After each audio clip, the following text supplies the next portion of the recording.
So today on Project Shop, we're over here at a top secret location and we're removing some AC units. Now this place that I'm at, it's a house on the beach. I've already removed 4 from just this location. There was 5 here, there's 2 more down there, and there's 3 more on the other side of the building. This place is massive, has tons of AC units. This is the second mansion, or no, I'm sorry, the third mansion on this property that's being demoed to be replaced by one giant one. And yeah, hopefully I'll be able to get back over here and do some copper recovery, all this stuff here, and maybe even some wire when they go to disconnect from FP&L. Last time they called one of my customers to come pull the wire, and I showed up and they literally just loaded it in my truck, which is pretty sweet. So all of these were loose except for this one. I'm gonna go ahead and cut these off. Let's see, that one looks like it's loose. Some of these, that's loose. Some of them still had a bolt.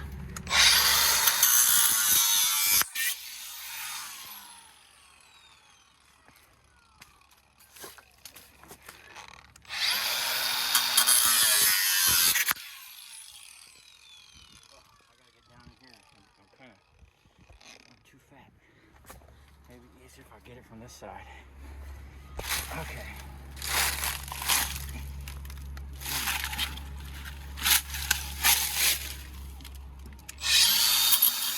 Let's rot it away.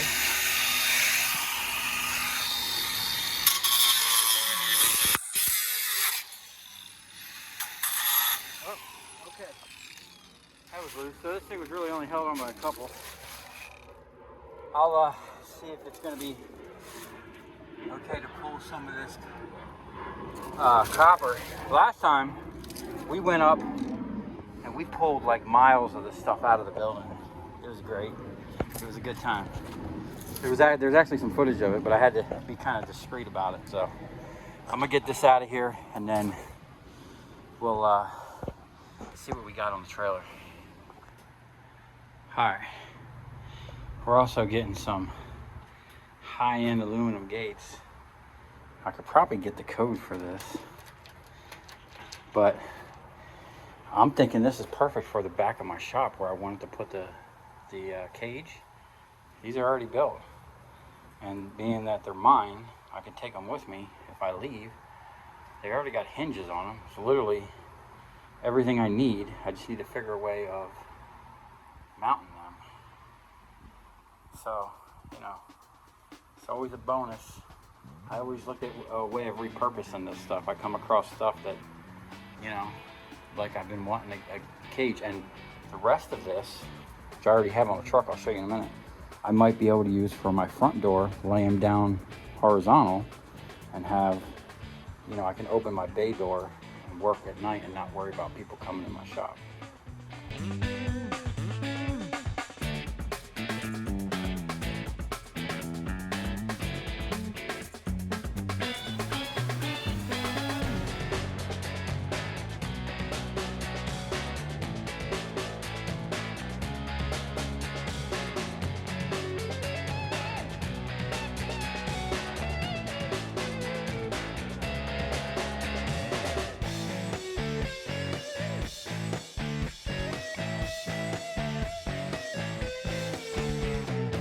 Okay, we got all these units out here.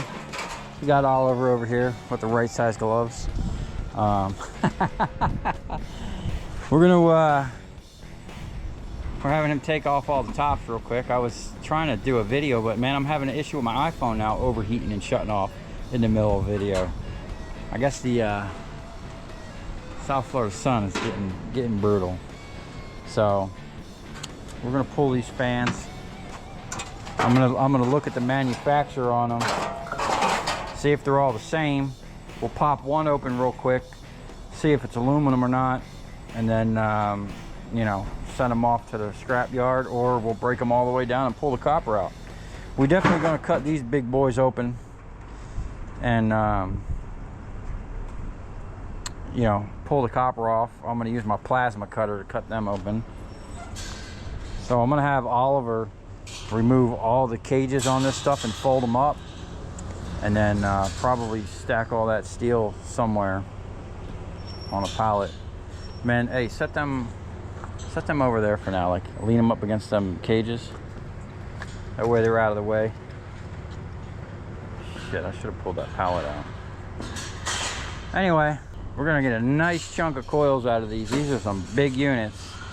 They're not light. Most of them weren't worth salvaging. This is probably the cleanest one. And as you can tell, it, you know, still has some corrosion. Some of them, literally the whole bottom. That one there's not bad either. That one there, the bottom's just gone. You know, that's what happens when they're by the ocean. So we'll get the time lapse set up. I'm gonna have him pull these apart real quick, and then we're gonna cut the coils. I'll show you how I like to cut coils. I know some people do it, there's a bunch of different ways, but you know, the way I like to do them, it makes it easier to get the metal off, in my opinion, and all the copper separated from the metal. Because if you cut them on the in, obviously it's easier just to cut them on the inside and just be done with it, but I like to actually cut them on the outside flush with the metal and pull the metal off and recover all the copper without having to pull the little noodles out. So when we get there, I'll show you, and then you know, we'll recover some #1. I'll show you. You know, some people say that you can't get #1 copper for this because it's got oil in it. Well, I've never had that issue. As long as you cut the solder off, it don't matter, you know, or at least it doesn't matter where I sell it.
Okay, we're moving right along. Oliver's doing a good job of taking these apart. Pretty basic, you know, pulling the covers off. I went ahead and sawzalled the compressor free. And it's interesting, some of these have double coils. Well, most of them had double coils, but there were 3 that only had a single coil, and they were the smaller units. And the neighbor, who's an AC guy, came over and was telling me some information about the compressors and them having these things on the backside, and it has something to do with the cycle. They'll spin one way and then they'll spin the other. He was explaining something to me. But anyway, we're gonna get a nice chunk of coil out of here, a few 100 pounds at least. I did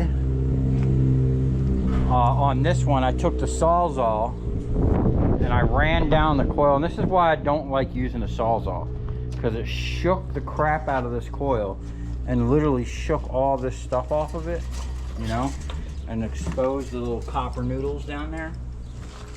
I'm not a fan of that, but I mean, it is kind of quicker in a certain way, and especially like on this one here.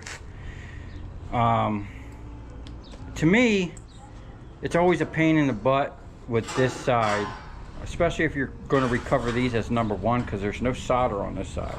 If you keep that separate, you can actually get #1, regardless of what some scrapyards say about the oil being in it. As long as there's no, I mean, you could literally cut all this down, even that, you know, if you wanted to get that tedious, and turn 90% of this into #1 copper. Like, there's very little #2 here, actually. I'll set the cable cutter up and then just go to work with it. I've actually made a video on that, but I actually like to bend these forward, and I like using a cutoff wheel because it's smoother. To me, it's quicker. It's a little bit more dusty, but you're not going to shake the coil to where you're losing a lot of aluminum weight, you know, because you want to keep as much of this coil together as possible to get more money out of it. Now what I'll do is I'll sweep all that aluminum up and throw it in there. You know, it's kind of like the secret sauce, you know. I mean, it did come from it, so even if it did fall out, what would be the problem of putting it back in? You know what I'm saying?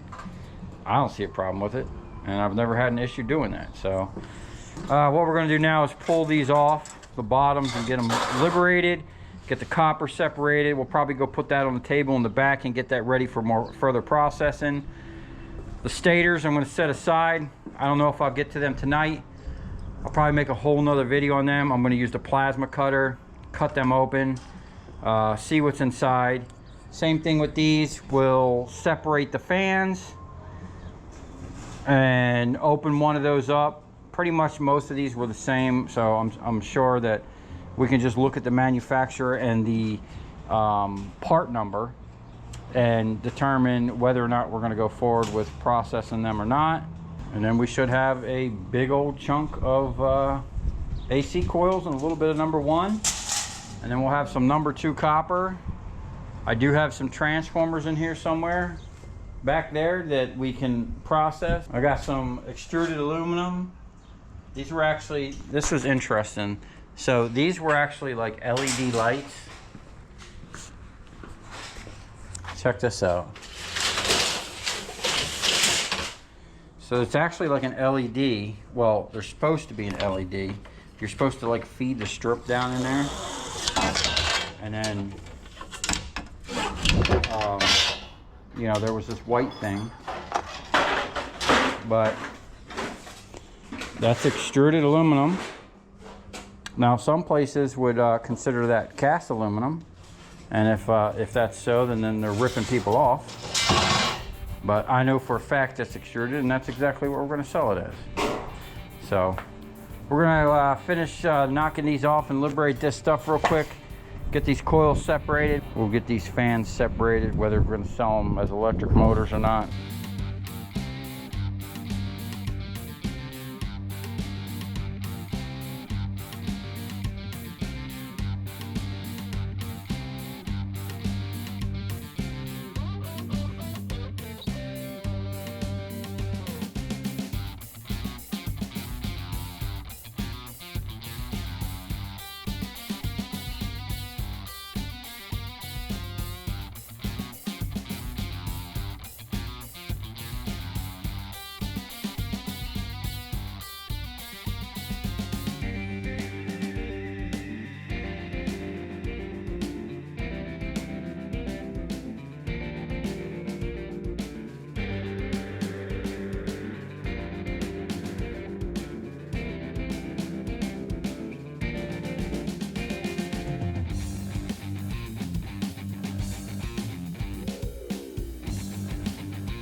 Okay, we're getting a good bead on this. We got most of them cut. I just want to show you what I'm cutting with and why I'm cutting the way I am. You could easily cut these with a Sawzall. The problem with a Sawzall is it shakes the crap out of these, and these are old and already falling apart, and you want to kind of vibrate them as little as possible, and a cutoff wheel does great. Now, I've seen videos where people have used diamond tip, you know, the masonry bits or concrete bits or whatever.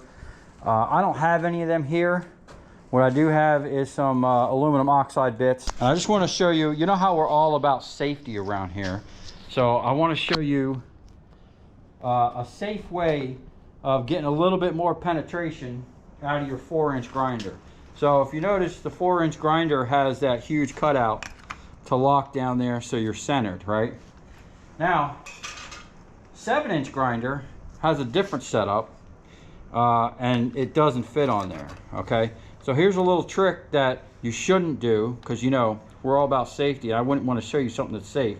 If you take this, which is designed to center your 4-inch, and you just flip that around so you have a smooth edge. It's going to push that up into the threads. And now it's not exactly centered, but it's center enough, okay? If you were to do something like this, which I don't recommend at all. And then you can just put that on there and tighten it.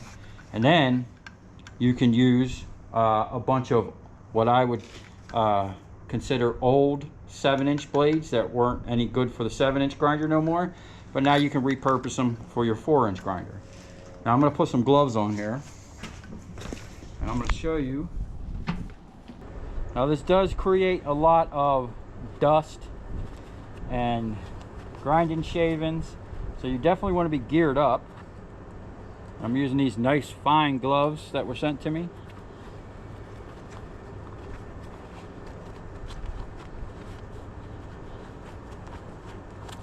Okay, now first thing, we're having an issue with my plug. So what I want to do, stand over there. Stand over there.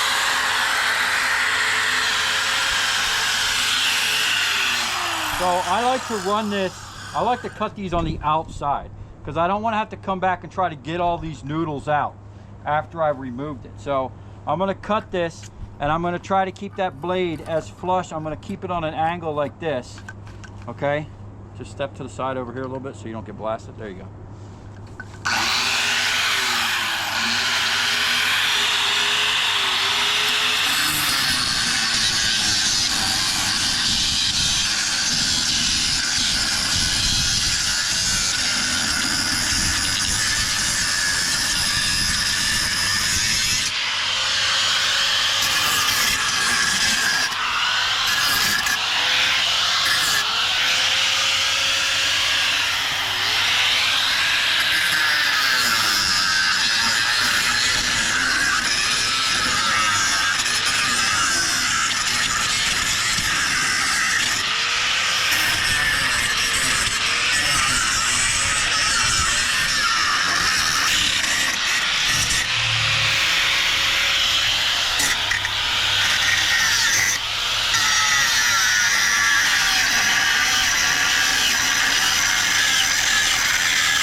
Now, as you can see, that copper is real abrasive and it took that wheel down to nothing. That's why I like to try to use a bunch of old blades when I do this.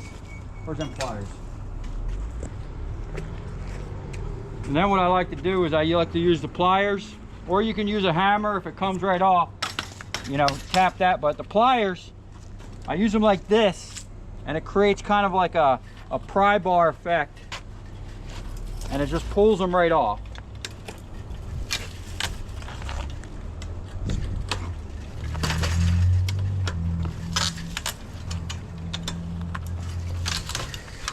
Now, I like to do it this way because if you tap it with a hammer, you know, you're gonna get all this stuff just start falling off. You know, if you're going like that and beating it, you know, this stuff is just gonna kind of come apart and just be a nightmare and make a huge mess.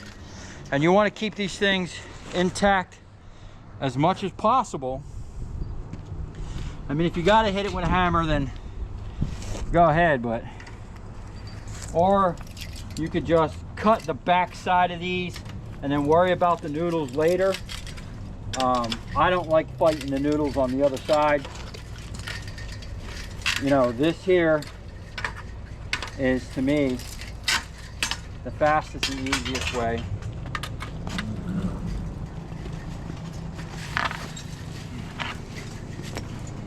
Sometimes, like, if it's really rusty, it could give you some issues, but for the most part, they're gonna pop right off, okay? And the best way to get them to pop right off is make sure you cut flush the first time. Now this side is a little bit more tricky because these are actually raised up. These side are smooth. You should have no problems. It'll come right off. You can save as much of the aluminum on there as possible without making a huge mess. And as you can see, we have piles of aluminum. This stuff was just falling apart, man. You see that? It's like you just touch it and you're losing weight. So the grinder doesn't vibrate it as much, and the pliers just peel it back. As long as you cut flush, it's going to come out, you know, pretty easy. And there's probably a bunch of other ways people like doing it. This is just the way I like doing it, because if you cut it right the first time, you know, you're going to get a nice clean cut. Your metal's going to come right off, no issues. You're not going to be banging and prying.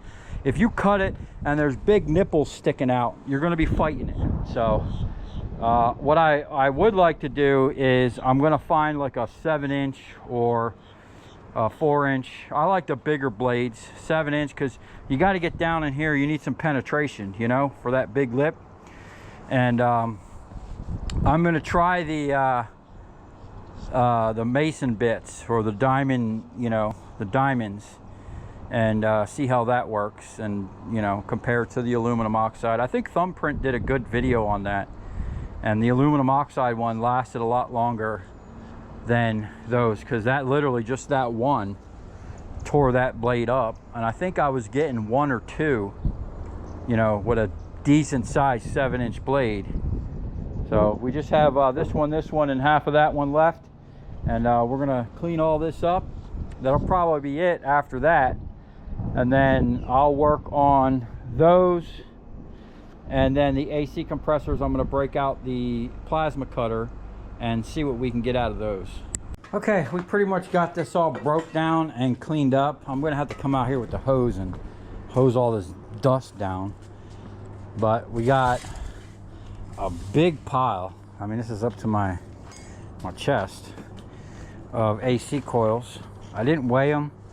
I'm gonna wait on that. I want to kind of, but we have a nice little stack of steel on the trailer. We have a pile of these. There's a couple more over there, and one over there, and one inside. I'm going to use the little plasma cutter, so stay tuned for that video. We're going to open these up, see if it's worth it. I've seen many people do it, so I like the idea of the plasma cutter better than using the grinding wheels. It's just, we're going to be wasting grinding wheels basically. So I'm interested to see how that goes. I actually want to make some type of turntable dealio, something to do them, because this is something I plan on doing a lot more of. And then we have over here the fan blades. There's a couple different ways to get the blade off. I'm going to use an interesting method, see how it works. I've never done it before, but I think it's going to work pretty good. And then we'll open a couple of them up. We'll check the, like I said, we'll check the serial numbers or the model numbers, and make sure that if one's copper, the rest should be copper. And then we'll process them. Now that I have the milling machine up and running, I can actually make, that's basically what I've been waiting for to finish the stator wrecker, so that I can add these blades, okay? The cracker and the splitter. I need to make custom jigs that are going to slide up in here. So I've been kind of waiting on that. Now I got the mill up, I can cut precision pieces and either mill out a slot for that to sit in, or I need to weld 2 pieces to hold that. So that'll be coming up soon, because I actually have some work for this thing that I need to get this thing dialed up and running full blast. I am going to have to purchase a new pump, so that I don't have to keep taking the pump from my first transformer press, and we'll have something dedicated to this. And there's actually something I want to do to this thing. We need to finish the framework, because this is only a 55-ton press, And we have a 100-ton cylinder in it. You know how we like to push shit to the limits over here, but that's kind of excessive. So I do have some I-beam that I want to weld around this and reinforce it. It's pretty much, it's a little bit thicker than this frame. So I figure if I wrap it with I-beam, weld it in with some nice gussets and whatnot, it'll do its thing. And there's something I want to do to this that no other press in the world has. It's going to be freaking incredible. I was originally thinking about replacing the hydraulics, okay, because this doesn't have enough stroke. But what I'm going to do is I'm going to add hydraulics to this. I'm going to keep that there. So we'll still have our 100-ton capacity, but we're also going to gain probably 3 feet of stroke. So stay tuned for that. That's going to be pretty incredible. I just need some hydraulic cylinders, and yeah, we're going to have one heck of a machine here that's going to be extremely versatile. And then probably at the same time, we're going to go ahead and move this over to where its final destination is going to be, and I'm just going to build it there so that I can get my table back, because this thing is literally just like in my way. If you come this far, thanks for watching. Stay tuned. We have a ton of great stuff coming up for you.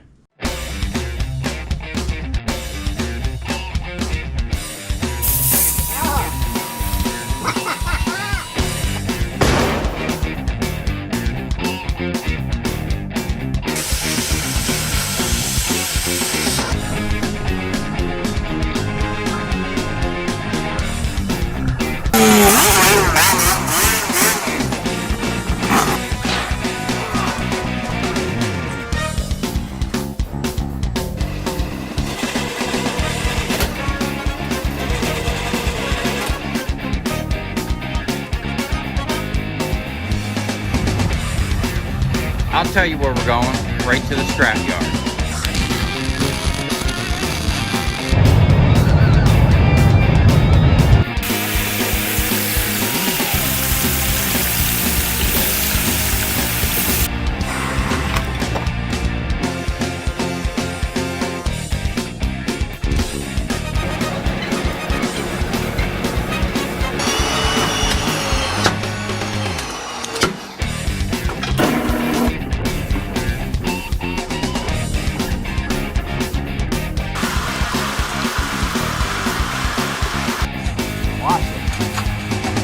Dancing. You ever seen your copper dancing before?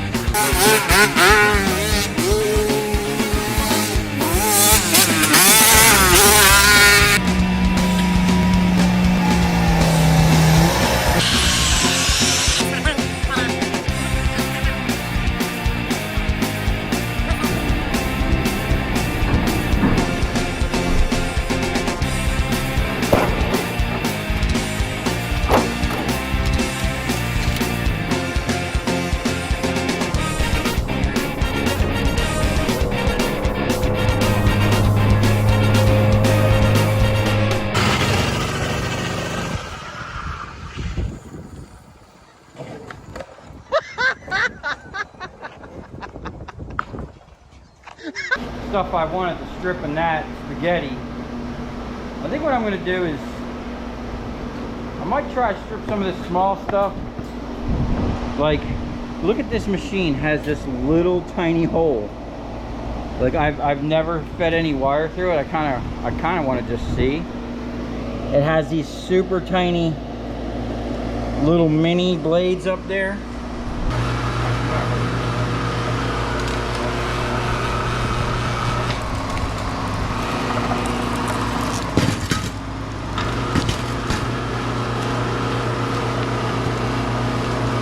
That is stripped.